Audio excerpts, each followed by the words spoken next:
Persib Bandung membangun serangan ketika tanpa bola. Barito gunakan shape 5-2-3 dengan skema bertahan, demikian kerap memaksa Persib Bandung bermain lewat area samping. Kemudian taji turnover yang dimiliki Boyan Hodak bersama Persib Bandung menunjukkan kembali keistimewaannya di pertandingan ini. Salah satunya pada saat Tyron Delvino memberikan umpan manja ke Ciro Alves, memaksa kiper Barito Putra harus melakukan pelanggaran yang berujung kartu merah. Nah, di mana proses awalnya itu pada kala gagalnya serangan yang dilakukan oleh Barito Putra. Ya, Persib Bandung berhasil mengalahkan Barito Putra dengan skor akhir 1-2 dalam lanjutan Liga 1 Indonesia. Terlebih dahulu Persib ciptakan gol di menit 11 lewat Gustavo Franca, assist dari Tyron Delvino, lalu disamakan oleh Barito Putra di menit 34 lewat Levi Clement Madinda, dan gol kemenangan Persib dicetak oleh Marc Anthony Klok di menit 89 lewat titik putih penalti. Sebelum lebih jauh, aku pernah bosan-bosannya untuk ingat ke teman-teman, ketika teman-teman tonton video ini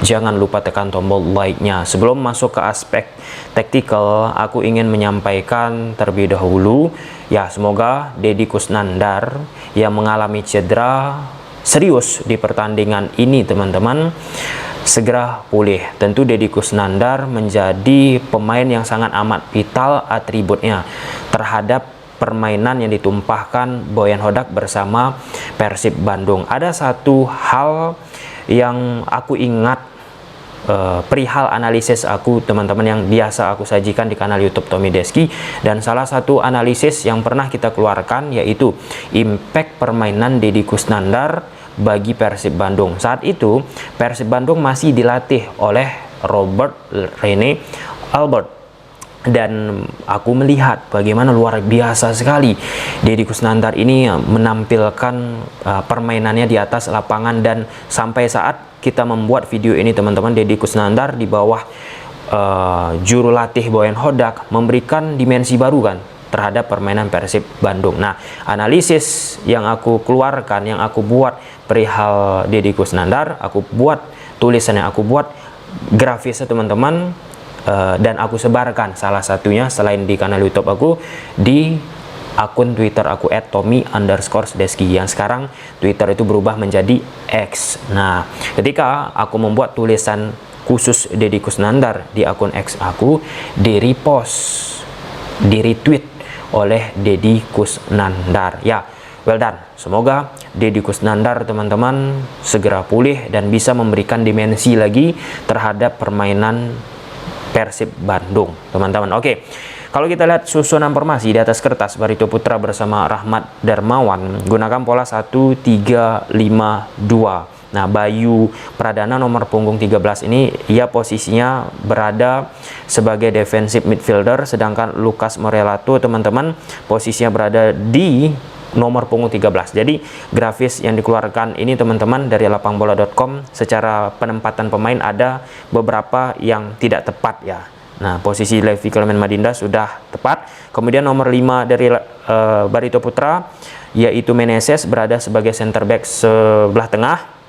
Kemudian Nazar Nurjahidin sudah tepat, Muhammad Firlia sebagai center back sebelah kiri. Dan Persib Bandung bersama Boyan Hodak di atas kertas gunakan pola 1-4-3-3 atau skemanya 1-4-2-3-1. Deddy Kusnandar, Mark Klok sebagai double pivot teman-teman. Di depan mereka ada Tyron Delvino. Kita terlebih dahulu mengetahui bagaimana struktur ataupun pattern penyerangan yang coba diaplikasikan oleh Boyan Hodak di awal-awal pertandingan. Dan dari struktur pattern tersebut kita bakalan melihat nih bagaimana dinamika perubahan adaptasi yang dituangkan oleh Boyan Hodak bersama Persib Bandung.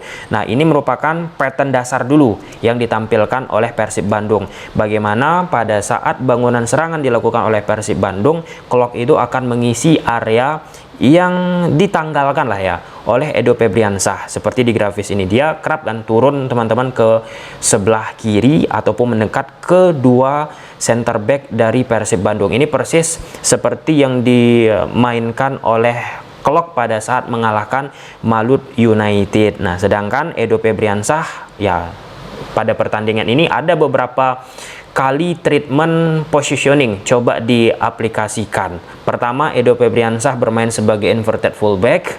Kemudian ketika gagal inverted fullback tersebut, ia kembali sebagai ya fullback sebelah kiri yang naik turun overlap teman-teman. Gagalnya ataupun tidak efektifnya inverted fullback yang diaplikasikan oleh Boyan Hodak di pertandingan ini karena struktur dari Barito Putra. Nah, ketika bertahan Barito Putra itu kan gunakan shape 5-3-2. 5-3-2 yang dimainkan oleh Barito Putra kerap itu tidak bergerak positioningnya. Nah, karena kan mereka prinsipnya lebih banyak menunggu.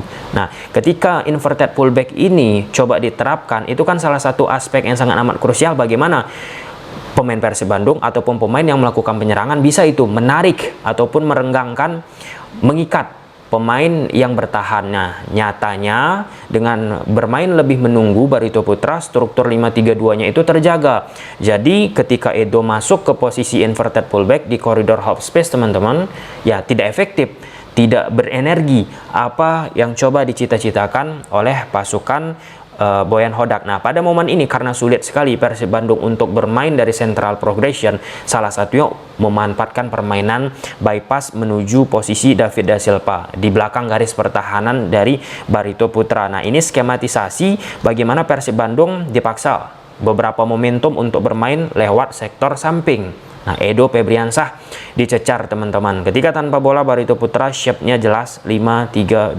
Di depan Persib Bandung ada Ciro, Tyrone Delvino, David da Silva, Beckham Putra Nugraha. Di tengah double pivot McLeod, Dedi Kusnandar, teman-teman. Dan Edo Febriansah di momen ini mencoba memberikan ataupun meletakkan bola tersebut di belakang garis pertahanan dari Barito Putra untuk memanfaatkan kecepatan dari Ciro Alves, tetapi gagal, teman-teman. Nah, kemudian direpetisi kembali bagaimana penyerangan Persib Bandung, teman-teman. Salah satunya ya lewat bola bypass tadi vertikal. Ada satu momen penting pada grafis ini pada kala Irianto yang sebagai fullback kanan dari Persib Bandung masuk itu ke dalam sebagai inverted fullback juga. Perannya sama seperti yang ditampilkan oleh Edo Febriansah juga di laga ini di beberapa momen.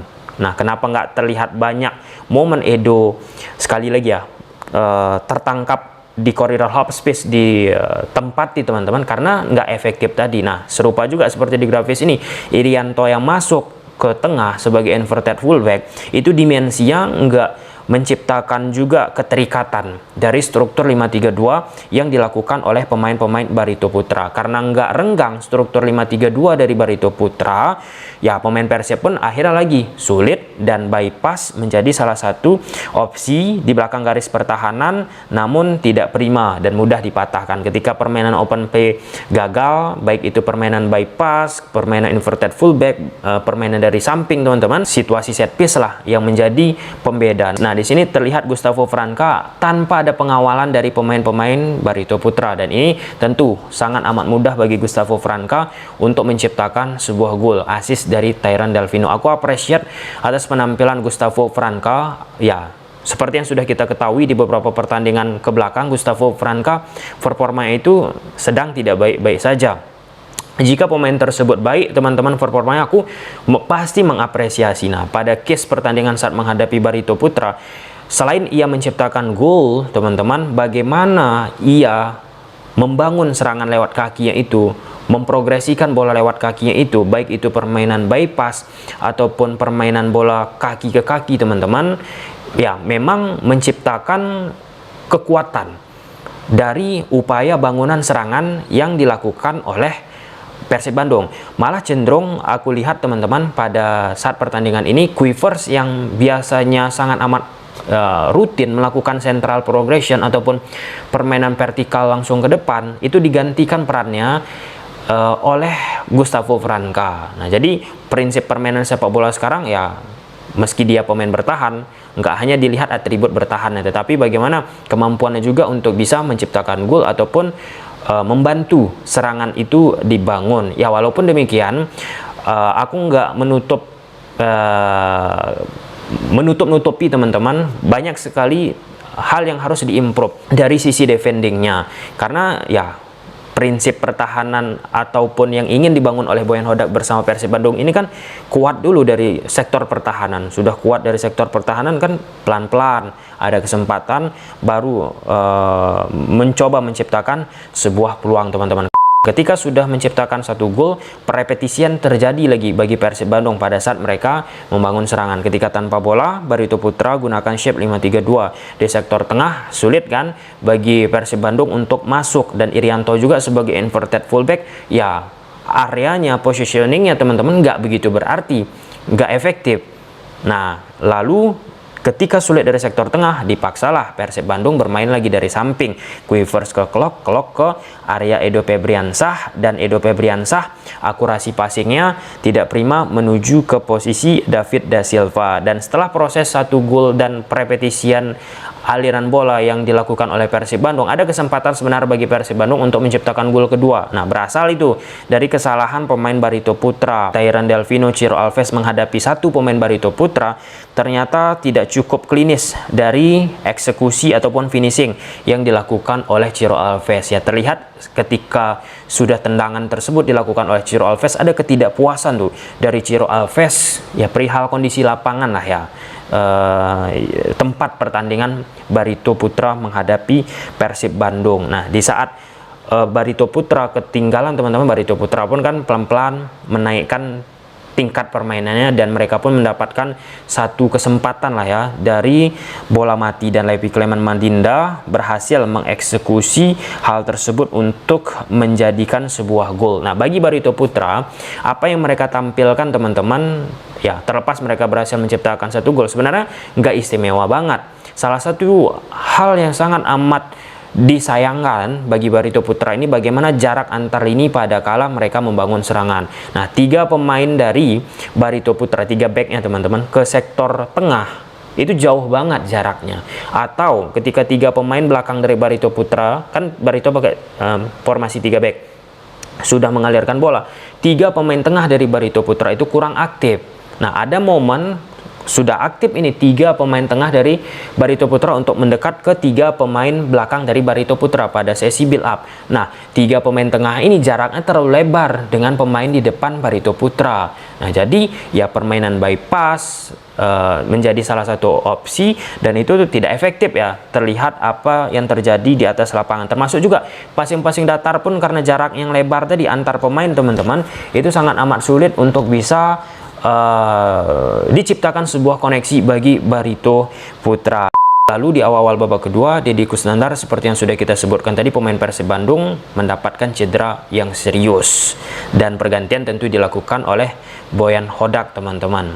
Ya, Barito Putra pun ya semakin rileks lah ya. Kalau kita bicara dari sisi permainan, Persib Bandung malah kelihatan goyang-goyang permainan, seperti kehilangan konsentrasi, dan ada beberapa pemain ketika melihat memang kejadian cedera yang dialami oleh Deddy Kusnandar merasa ketidaknyamanan, dan ya selaku rekannya yang cedera, ya wajar lah ya melihat situasi itu, jadinya konsentrasi hilang dan unbalance lah permainan dari Persib Bandung. Di saat unbalance permainan Persib Bandung, tentu sulit itu bagi Persib Bandung untuk bermain open play.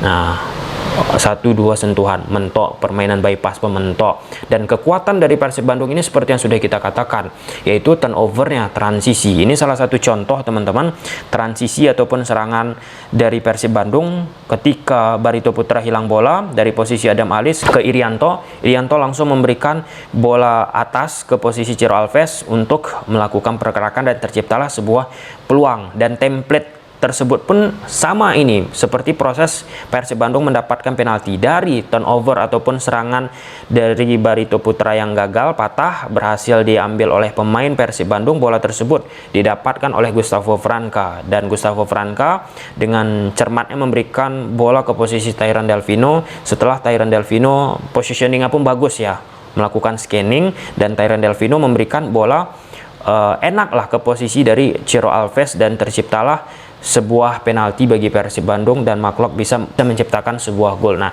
dari apa yang dilakukan oleh Boyan Hodak, yang aku respect teman-teman, bagaimana pertukaran posisi yang dilakukan oleh Boyan Hodak bagi Tyran Delvino. Tyran Delvino ya sekitaran menit 79 atau 80 ada tertangkap kamera, ia seperti bermain cenderung di posisi sebelah kiri.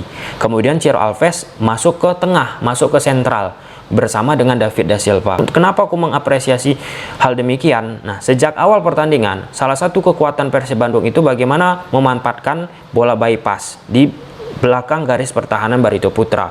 Dengan hanya mengandalkan David Da Silva, tentu akan sangat amat sulit dari sektor sentral pun, termasuk jika diarahkan ke posisi Ciro Alves pada awalnya bermain di sektor sebelah kiri teman-teman, tentu tidak efektif karena sangat amat menumpuk 5 pemain belakang dari Barito Putra. Nah, dengan digesernya Ciro Alves lebih ke sentral, kemudian ada David da Silva, seperti proses yang terjadi gol di babak kedua dapatnya Persib penalti teman-teman, maka itu akan membuat unbalance dari pertahanan Barito Putra itu sendiri. Kenapa? Yang awalnya back dari Barito Putra akan fokus terhadap David da Silva, memanfaatkan kecepatan David da Silva, Persib Bandung, ada Ciro Alves, itu kan menciptakan efek kejut. Nah, efek kejut tersebutlah dengan kekuatan yang dimiliki oleh Ciro Alves, aku mengapresiasi. Dan ya, bagaimana kekuatan turnover dari Persib Bandung lagi dan lagi membuktikan bahwasanya memang sangat amat luar biasa.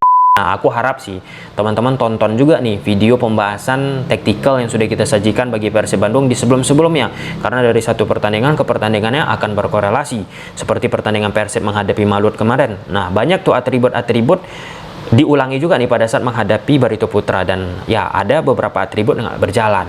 Oke, sampai sini aja. Gimana menurut teman-teman? Silahkan tulis di kolom komentar. Bye.